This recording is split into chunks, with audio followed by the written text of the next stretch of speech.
Subscribe now and press the bell icon. Never miss an update. प्रसंग 42। धन्य सो देश शैल बन गाऊं, जहाँ जहाँ जाही धन्य सोई ठाऊं। भवद्विधा भागवतास्तीर्थो भूताः स्वयं विभो, तीर्थो कुर्वन्ति स्वान्तः स्थेन गदाभृता। श्रीमद् भागवत। हे भगवान, આપ જેવા પરમ ભાગવત સ્વયં તીર્થ સ્વરૂપ હોવા છતાં પોતાના હૃદયમાં રહેલા ભગવાનના પ્રભાવ વડે તીર્થોને તીર્થત્વ પ્રદાન કરવા માટે જ તીર્થોમાં પર્યટન કરતા હોય છે। બિલાસપુર નેત્રયજ્ઞ સમાપ્ત થયા પછી પૂજ્ય શ્રી બધા ભક્તો સાથે જગન્નાથપુરીની યાત્રાએ નીકળ્યા। પુરીમાં ધનજી મૂળજીની ધર્મશાળામાં સૌનો ઉતારો રાખ્યો। ત્યાં લગભગ 5 દિવસ સુધી રહેવાનો કાર્યક્રમ હતો। 5 દિવસ સાધુ ભોજન અને દરિદ્ર નારાયણનો ભંડારો ચાલુ રાખવો એવો ભક્તોએ નિર્ણય લીધો। જગન્નાથપુરીમાં રક્તપિત્તિયાઓ ખૂબ છે। ભોજનમાં રોજ ભાત, દાળ, શાક વગેરે બનતું। જમનારાઓની સંખ્યા પાર વિનાની, પરંતુ રસોઈ માપસરની હોય। પૂજ્યશ્રી રસોડામાં જઈને તપેલા પર કપડું ઢાંકીને એમાં હાથ ફેરવી આવે। બસ પછી માં અન્નપૂર્ણા ત્યાં આવી જાય। ગમે તેટલું પીરસવા છતાં રસોઈનું તળિયું ન દેખાય। એકાદશીને દિવસે દાળ ભાતને બદલે પૂરી શાક બનાવવાનો નિર્ણય લેવાયો, પરંતુ અસંખ્ય માણસોની પૂરીને શી રીતે પહોંચાય? પૂરી પણ ખાસી 20 મણની બનાવવાની હતી।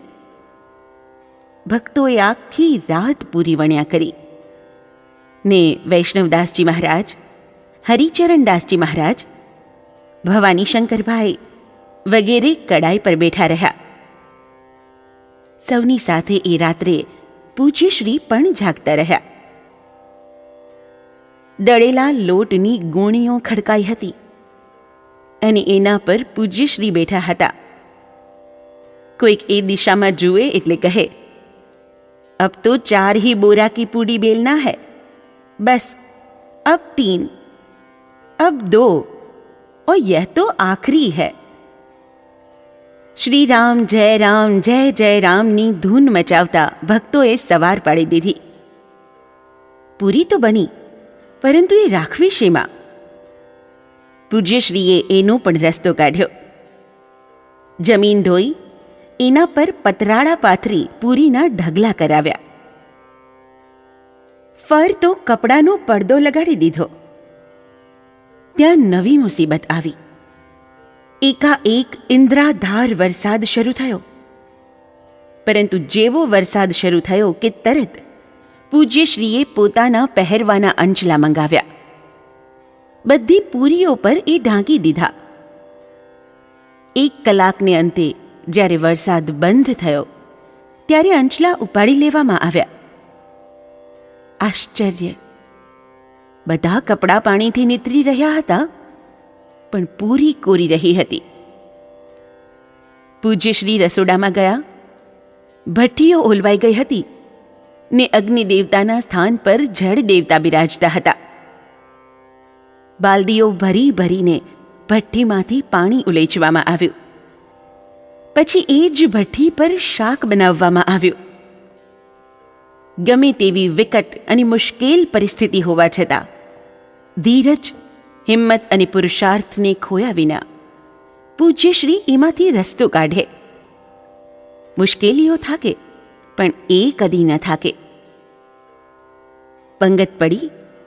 એક બાજુ મહાત્માઓ અને બીજી બાજુ દરિદ્રો, રક્તપિત્તિયાઓ વગેરે ભોજન કરવા બેઠા। પૂજ્યશ્રીએ પીરસવું શરૂ કર્યું। એક રક્તપિત્તિયાએ જયરામભાઈ પાસે શાક માંગ્યું। એમણે કડછી ભરીને એના પતરાવડામાં નાખ્યું। જમનારને એટલા શાકથી સંતોષ ન થયો। એણે હજુ થોડું વધુ પીરસવા કહ્યું. 3-4 કડછી શાક પીરસવા છતાં એ ધરાયો નહીં. જયરામભાઈને નવાઈ લાગી. એમને થયું કે આ આટલું નહીં ખાઈ શકે. બરાબર ત્યારે જ પૂજ્યશ્રી ત્યાં આવ્યા. એમણે જયરામભાઈના હાથમાં જે શાકનું કમંડલ હતું તે લઈને પેલા જમનારાની પાતળમાં ઠાલવી દીધું. એ સાથે જ તેના ચહેરા પર પ્રસન્નતાની, તૃપ્તિની સુરખી છવાઈ ગઈ. પૂજ્યશ્રીએ કહ્યું, લેને વાલે કો જબ સંતોષ મિલે તબ દિયા બરાબર और तृप्ति एक अन्नदान में ही है. ભંડારો પતી ગયા પછી પૂજ્યશ્રી એક ઝાડ નીચે બિરાજ્યા. આસપાસ ભક્તો પણ ગોઠવાયા. તેઓ શ્રીએ કહ્યું, हमेशा इन लोगों को याद रखना और सदैव भगवान से प्रार्थना करना कि हे भगवान, हमसे ऐसे कुकर्म कभी न हो जिनके फलस्वरूप किसी दिन हमारी भी ऐसी दशा हो जाए. मनुष्य सुधरे कब? जब मनन करे तब. છેલ્લે દિવસે દરેક મહાત્માને એક વસ્ત્ર અને રોકડ દક્ષિણાનું દાન આપવામાં આવ્યું. ભીમજી બાપાના આગ્રહને કારણે જગન્નાથપુરીથી સંઘ સહિત પૂજ્યશ્રી કલકત્તા ગયા. ત્યાં દક્ષિણેશ્વરના એક બંગલામાં ઉતારો રાખવામાં આવ્યો. બધા હાથ મોઢું ધોઈને સ્વસ્થ થયા પછી પૂજ્યશ્રી બધાને દક્ષિણેશ્વરમાં આવેલી શ્રી રામકૃષ્ણ પરમહંસની જગ્યામાં લઈ ગયા. રૂમમાં એક પલંગ હતો. તેના પર ફૂલ ગોઠવેલા હતા. ધૂપદાનીમાં મંદ મંદ સુગંધ પ્રસરાવતી અગરબત્તી બળી રહી હતી. જાતે બળીને માનવને પોતાના જીવન કર્તવ્ય પ્રત્યે જાણે નિર્દેશ કરતી ન હોય. વાતાવરણમાં સાત્વિકતા ઉભરાતી હતી. દિવાલ પર શ્રી પરમહંસજીના જીવન ચરિત્રના પ્રસંગ ચિત્રો હતા. पूज्यश्री धीरेથી કહ્યું, परमहंस जी को दर्शन समाधि आदि इसी कमरे में हुआ था. उनको समाधि लगने में उतनी ही देर लगती थी जितनी स्विच को खोलने और बंद करने में लगती है. चंदू बहने श्री परमहंस जी અને સ્વામી વિવેકાનંદના ફોટા ખરીદ્યા હતા. એમણે એ પૂજ્યશ્રીને બતાવ્યા. पूज्यश्री हंस्या. इनको तो मैंने खूब देखा है. उनके साथ मेरा खूब वार्तालाप हुआ है. कलकत्ताમાં લાલદાસજી બાબાના સ્થાનમાં મોટો ભંડારો કર્યો. કલકત્તાથી ઝરિયા થઈને સંઘ અયોધ્યા પહોંચ્યો. ત્યાં પૂજ્યશ્રી તપસ્વીજીની છાવણીમાં રહ્યા. ત્યાં 2-3 સ્થાનમાં ભંડારા કરવામાં આવ્યા. એક દિવસ પૂજ્યશ્રી બધાને હનુમાનજી મહારાજના મંદિરમાં દર્શન કરવા લઈ ગયા. ત્યાંથી બધાને ઉતારા પર મોકલાવીને પૂજ્યશ્રી આગળ ચાલ્યા. સાથે હરિચરણદાસજી મહારાજને લીધા. ખાક ચોક આવ્યું ત્યારે અટક્યા ને હરિચરણદાસજી મહારાજને કહ્યું, मैं जो कहूं सो तुम सुनते रहना, बीच में कुछ बोलना नहीं. ખાક ચોકમાં પૂજ્યશ્રીએ લીલા કરી. બધા મહાત્માઓ બેઠા હતા. ત્યાં જઈ તેઓ શ્રી પણ જમીન પર બેસી ગયા. ત્યાંના મહંતજીએ પૂછ્યું, ક્યાં રહો છો મહાત્મા? પૂજ્યશ્રીએ કહ્યું, मैं तो चित्रकूट रहता हूँ. ये गोंडल के महंत जी के साथ यहाँ आया हूँ. મહાત્મા હરિચરણદાસજી મહારાજનો આદર કરતા બોલ્યા, આવો આવો મહંતજી, બેસો.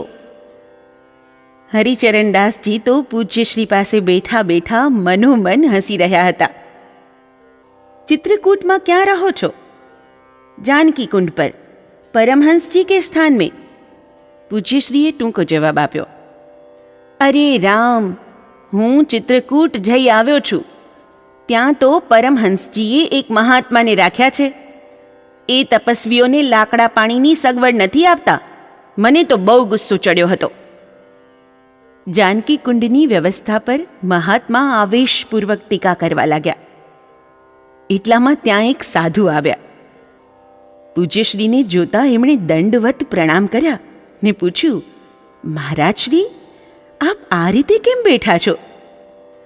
મહંતજીએ નવાઈ પામીને પૂછ્યું, આ કોણ છે? આપ આમને નથી ઓળખતા? જાનકી કુંડના પરમહંસજી પોતે છે. સાધુએ અહોભાવથી કહ્યું. મહંતજી ભોંઠા પડી ગયા. પૂજ્યશ્રીને પગે પડી માફી માગવા લાગ્યા. તેઓ શ્રી હસ્યા. પછી આગંતુક સાધુને ઉદ્દેશીને બોલ્યા, અરે ભાઈ, तुमने तो मेरा सब खेल बिगाड़ दिया. महंत जी के मुख से मैं अपनी स्तुति सुन रहा था. उठती वक्ते महंतजीने भेंटना रूपમાં સારી એવી રકમ આપીને પૂજ્ય શ્રી મનીરામ બાબાની છાવણીમાં ગયા. ત્યાં વયોવૃદ્ધ સંત રામ શોભાદાસજી મહારાજને આદરપૂર્વક મળ્યા. અયોધ્યા છોડ્યું ત્યારે તપસ્વીજીની છાવણીવાળા રામચંદ્રદાસજી મહારાજે પૂજ્યશ્રીને ખૂબ સ્વાગતપૂર્વક વિદાય આપી. અયોધ્યાથી ચિત્રકૂટ પધાર્યા. પાપ પુણ્ય છુપ છુપ કરો, સોવત કરો કી જાગ. તુલસી કબ લગ છુપ રહે, ઘાસ ઘુસાઈ આગ. સર્વે ત્રહ સુખિનઃ સંતુ, સર્વે સંતુ નિરામયાઃ. સર્વે ભદ્રાણિ પશ્યન્તુ, મા કશ્ચિદ દુઃખમાપ્નુયાત. જય ગુરુદેવ, જય Siyaram. Subscribe now and press the bell icon. Never miss an update.